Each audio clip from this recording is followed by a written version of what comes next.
Dans l'impitoyable guerre commerciale qu'il a lui-même déclarée, tous les pays, sauf la Chine, ont donc droit à un sursis d'1 mois et demi. Donald Trump vient de suspendre les surtaxes colossales qu'il entendait infliger au reste du monde. Que va faire l'Europe ? Quelles vont être les conséquences sur le pouvoir d'achat des Français ? Francesco De Pacchi, Marine Chaise et Loïc Germain. Journée de montagnes russes et de suspense sur les bourses mondiales. À Wall Street, moins 1% à l'ouverture, puis une remontée spectaculaire il y a quelques instants, avec l'annonce surprise par Donald Trump d'une réduction de taxes pendant 90 jours. En Europe, les bourses n'avaient pas eu le temps de se réjouir de cette nouvelle à leur fermeture et ont donc dévissé. Moins 2,8% à Milan, moins 3% à Francfort et Londres, et jusqu'à moins 3,34% pour le CAC 40. Face à l'entrée en vigueur des droits de douane américains, première réponse timide de l'Europe. Volailles, jus d'orange, soja, mais aussi motos ou bateaux américains. Bruxelles vient d'approuver des droits de douane de 25% sur ces produits. D'autres mesures sont envisagées comme taxer les géants du numérique, mais parviendront-ils à se mettre d'accord ? Pas certain. La force de notre détermination, elle doit être portée par l'ensemble des pays européens, ce qui évidemment n'est pas d'une simplicité absolue, parce que nous n'avons pas exactement les mêmes profils industriels, agricoles, etc. Quelles conséquences pour nous, Français ? D'abord, pour nos 28 000 entreprises qui exportent vers les États-Unis. Ce vigneron est particulièrement inquiet. Il réalise 20% de son chiffre d'affaires outre-Atlantique. Chacune de ces bouteilles pourrait coûter 4 € plus cher aux Américains. On ne sait pas du tout ce qu'on fera de ces vins si le marché américain se referme comme il semble vouloir le faire en ce moment. Allons-nous payer plus cher les produits américains, comme nos téléphones ou nos baskets ? Doit-on s'attendre à une inflation ? Ce n'est pas aussi simple. Si le choc était tel que ça provoquait un ralentissement de l'économie mondiale, une récession par exemple, là on pourrait voir le phénomène s'inverser et voir les prix plutôt baisser, d'autant que le pétrole, par exemple, voit son cours baisser de façon significative, justement parce que ceux qui vendent le pétrole redoutent qu'on en consomme moins parce que l'activité économique serait moins importante. Contrairement aux idées reçues, une baisse des prix n'est pas forcément une bonne nouvelle. Cela peut annoncer une crise économique.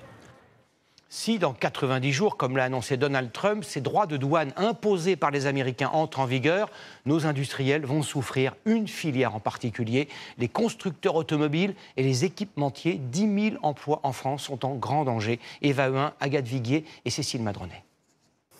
Dans sa concession, Jean-Marie a pris l'habitude d'être un peu seul depuis quelques mois. Aujourd'hui, il y a à peu près 30% de moins de fréquentation. Il voit ses clients désertés avec la hausse du prix des véhicules ces dernières années. Tous les véhicules ont augmenté, à peu près 1 500 €, peut-être environ 1 500 à 2 000 €. En un an, les immatriculations de véhicules ont baissé de presque 15%. Un recul bien visible sur son carnet de commandes par rapport à l'an dernier. On marque qu'il y a quand même une grosse baisse, on va dire peut-être 30 à 40%. Des ventes en berne et une production au ralenti. Depuis 5 ans, les crises ne cessent de fragiliser le secteur. Covid, pénurie de semi-conducteurs. En France, le constructeur Stellantis a vu l'an dernier sa production française baisser de 20%. Des résultats qui inquiètent des salariés du groupe rencontrés aujourd'hui. C'est pas évident. Puisque l'automobile en région parisienne, il n'y a plus rien. Donc non, l'avenir est plutôt morose. Contacté, Stellantis assure qu'aucun site ne fermera ces 3 prochaines années. Depuis quelques jours, c'est tout un secteur qui est en crise, sous-traitants, équipementiers. Selon la filière, 10 000 emplois devraient être supprimés d'ici 2 ans. Et les droits de douane annoncés par les États-Unis ne rassurent pas le secteur. Ça va dans l'habitacle avant. Dans cette usine près de Tours, on surveille de près la situation. C'est effectivement une très mauvaise nouvelle qui va fragiliser un secteur qui est déjà en difficulté. Et même côté électrique aujourd'hui, les ventes de voitures sont en déclin. Mais alors la fin du thermique voulu par la Commission européenne en 2035 est-elle toujours atteignable ? C'est compliqué, mais c'est encore accessible. Il y aura peut-être tolérance, mais ça reste l'objectif fondamental et ça doit rester l'objectif fondamental parce que sinon on ne pourra pas faire concurrence aux marques asiatiques par exemple. Dans 5 ans, tous les constructeurs devront déjà vendre la moitié de leurs voitures en électrique. Dans cette guerre commerciale, le combat le plus rude oppose les deux plus grandes puissances économiques du monde, les États-Unis et la Chine. En quelques heures, la surenchère des droits de douane a pris une ampleur jamais vue depuis 80 ans. Les produits chinois vont donc subir une surtaxe de 125%. Hier soir, le président américain menaçant avait utilisé un vocabulaire directement inspiré de Scarface. Jérôme Garraud, Justine Jankowski et Julie Hacher. Chine, États-Unis. Deux titans qui s'affrontent et une guerre commerciale déclarée. Le bras de fer entre les présidents Donald Trump et Xi Jinping s'est intensifié depuis 24 heures. Chacun montre sa détermination avec plus ou moins de finesse. Tous ces pays nous appellent. Ils me lèchent le cul. Ils meurent d'envie de passer un accord. Les Chinois veulent passer un accord, ils le veulent vraiment. Ils ne savent simplement pas par où commencer. Si les États-Unis insistent sur une guerre commerciale, la Chine combattra jusqu'au bout. Dans ce match de boxe, c'est Donald Trump qui porte le premier coup en taxant les produits chinois à 34%. Xi Jinping réplique avec une mesure miroir, 34% sur les articles américains. Furieux, Trump double la mise. Finalement, c'est 104% de taxes. Cet après-midi, Pékin remonte aussi à son tour, 84%. Et il y a quelques minutes, Trump escalade encore, 125%. En chiffre absolu, la Chine n'a plus à perdre dans la bataille. Elle exporte pour 400 milliards d'euros vers les États-Unis chaque année.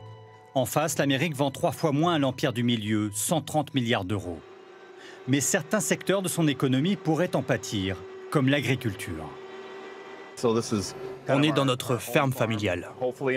Si tout va bien, dans une semaine, on plante le soja. Darin Johnson nous reçoit dans son exploitation dans le Minnesota. Il n'y a pas assez de demande à l'intérieur des États-Unis pour écouler toute sa production.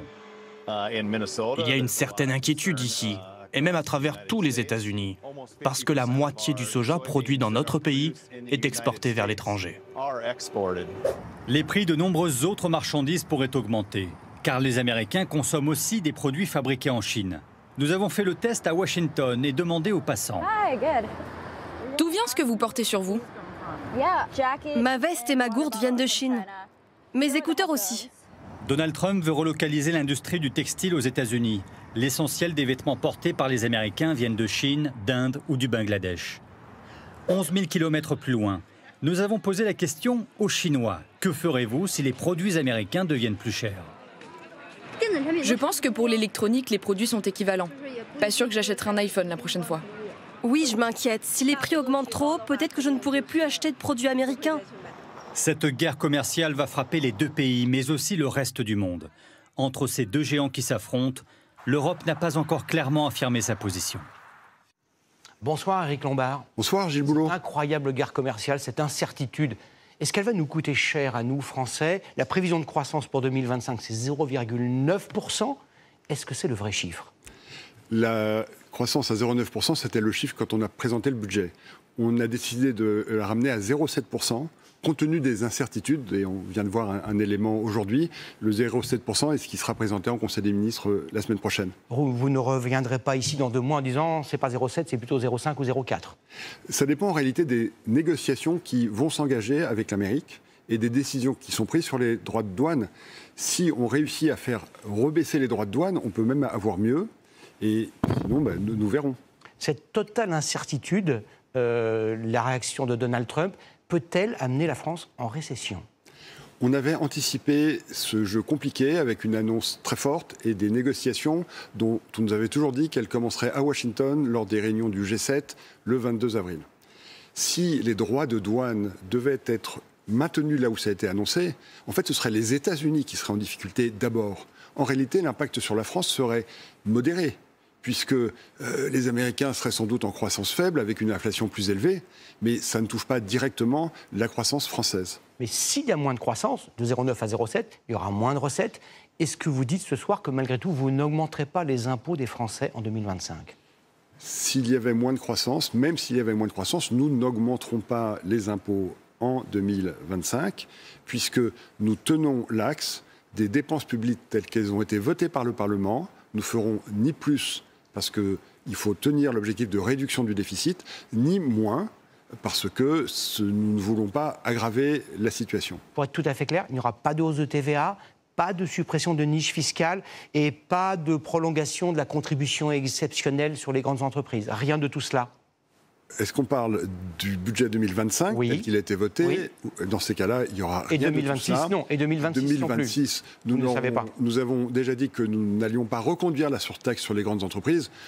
Pour le reste, le sujet est complètement ouvert. Donc nous verrons avec notamment le Parlement qui, à la fin, devra se prononcer sur le projet de loi. Et pour 2026, pour les impôts, vous ne vous prononcez pas?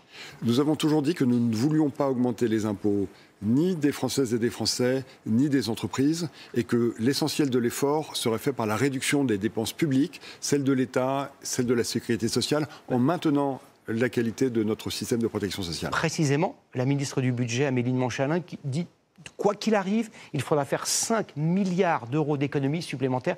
Où allez-vous les trouver?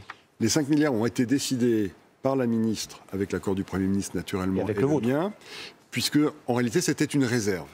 Dans le budget, nous avons des réserves au cas où la situation se dégrade. Nous avons observé la situation qui se dégrade, les 0,7% de croissance dont on vient de parler, et l'effet sera compensé par cette annulation de réserve de 5 milliards d'euros.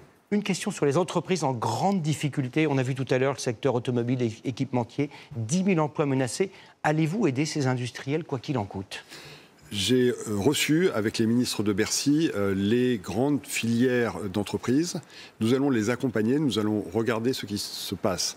Mais le temps du quoi qu'il en coûte est terminé, puisque la situation budgétaire ne le permet pas. Nous allons tenir le budget tel qu'il a été voté. Cependant, nous allons regarder de façon très proche la situation des entreprises pour regarder quels sont les accompagnements qui vont leur permettre de traverser cette phase que nous espérons la plus brève possible. Pour être très clair, l'objectif de 5,4% de déficit de PIB, il est toujours de mise. C'est toujours ce que vous nous dites ce soir. Il n'y aura pas de nouveau dérapage. Cet objectif, il n'y a pas de dérapage du tout, Gilles Boulot. Nous sommes dans la trajectoire.